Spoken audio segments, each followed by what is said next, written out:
Hey everyone, Lish coming to you from the 412, and I have another kettlebell tutorial for you. We're going to work on the legs today, lower body. So this here is a goblet squat. It's where we choke up on the handle of the kettlebell and we focus on achieving our squat position. That kettlebell is held in front of the heart, and no, we do not use our bodies as tables. Counter squat, similar to the goblet squat. It's where we're going to push the weight of the kettlebell away from the body and counterbalance that weight at the bottom of the squat. This is very much core involved. So in order to control that weight away from the body, the center of gravity has to be pretty low.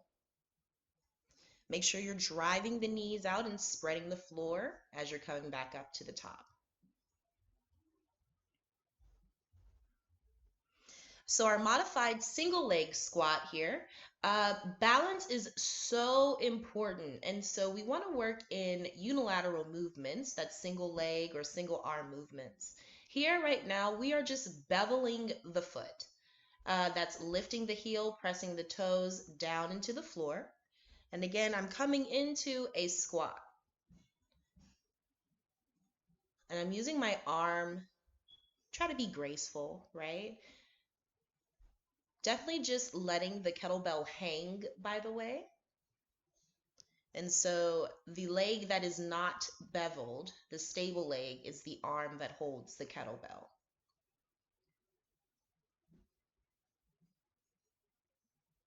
And that kettlebell is just dead weight. I'm not trying to manipulate or control. It's loading the back here, just loading the back. No other stimulation.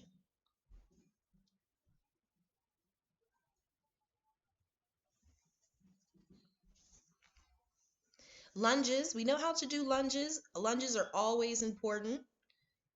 Still a single leg unilateral movement as well. And here I'm just letting the kettlebell hang in the leg that is moving. And now I'm getting a swing going. So same leg that moves is the leg that works in a pendulum with the kettlebell. Step back as you lift. And I would exhale as I start to come up. And again, see that arm is being thrown out as a way just to kind of even out my body and really find where my center of gravity is. So switching here, just getting that swing going. Feet are hip width apart as usual. And stepping back as I let the kettlebell swing forward. I went down in weight. You'll see that I use the 15-pounder in the swing portion. This one is just 10 pounds. And really make sure the back knee is dropping. It's not a step back to a stretch, it's a lunge. And this is really going to teach you the single leg deadlift, what it means to truly bend the leg and find balance. So same leg that lifts is the hand that holds the kettlebell, and that's just loading the back. And we are focusing on bending the stable leg. And it's a hinge at the hip and then a bend to the knee coming back up. And try to take a little pause at the bottom. Find your stable mark.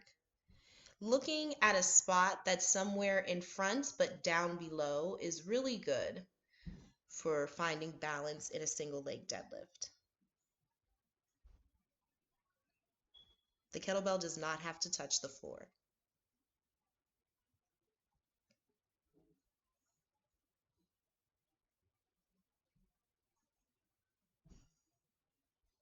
Good mornings are great for lower back as well as glute stimulation here.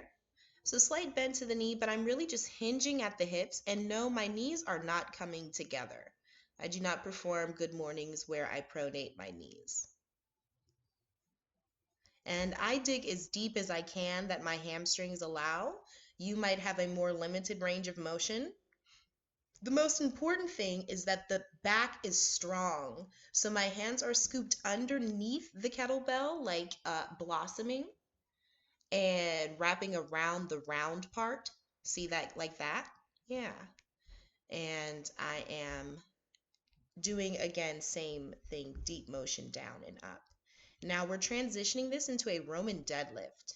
And this is not sped up. This is literally how fast you should do this. Right? As quickly as you can. Hinge at the hips, slight bend to the knee, and keep the kettlebell as close to the body as possible. Because it is, again, a deadlift.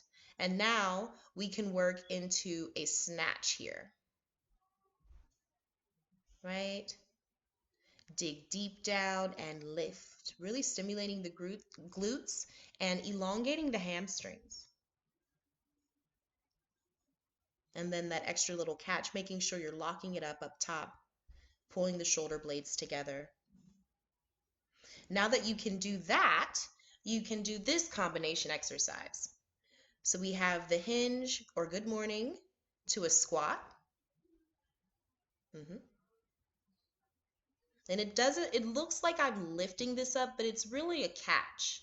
I'm pulling it up very fast. And then step into a lunge here. So down and pull it up. Because again, kettlebells, it's about pendulum movements and sequences of movements, not just getting reps. We just took something that is usually anaerobic and we've added some cardio elements to it. So it's great for any type of metabolic program. And this is just opposite form. Especially if you can see what's going on with the back knee. I have control on the way down. So your knee might not come as close to the floor as mine, but try not to make it go any further either. We want to feel upright. So our lateral oblique extension, I will drop the kettlebell down to the floor. So make sure it's something that you feel comfortable lifting. And you bend into one knee, allowing the other leg to elongate, feeling the hip stretch. And what happens is my arm is up. You'll be able to see in a second as I back up. I am rotating, actually, within that shoulder girdle as I come up. Shoulder girdle. Check it out on this side. So bending, elongated, up, and then I'm pulling up through the glute and then rotating back up and out, right? So don't think for a second that this is all just one movement. It's multiple breakdowns in the form. But this is great for stretching out the obliques here and building them up, as well as the glutes. It's full body exercise, guys.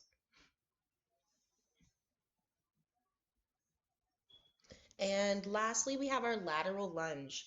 So I would come down to a smaller weight. This is a 5-pound kettlebell. Legs are open wide, very wide, like if you were to sumo squat. And you're bending deep into one leg, attempting to externally rotate the extended leg in the hip. Right? So see how I lift up my toe and rotate? But go as deeply as you can. Now, there are people that can go to the floor. There are people that are capable of higher in the range. This is going to be a good way to show you just pretty much the level that you need to go to, period. So it seems like I went really deep, but in reality, look, just enough to get my hips behind my knees. Just like if I were in a squat. Here are some circuits. I hope you will try them. Let me know if you have any questions. I'll see you guys at the next one.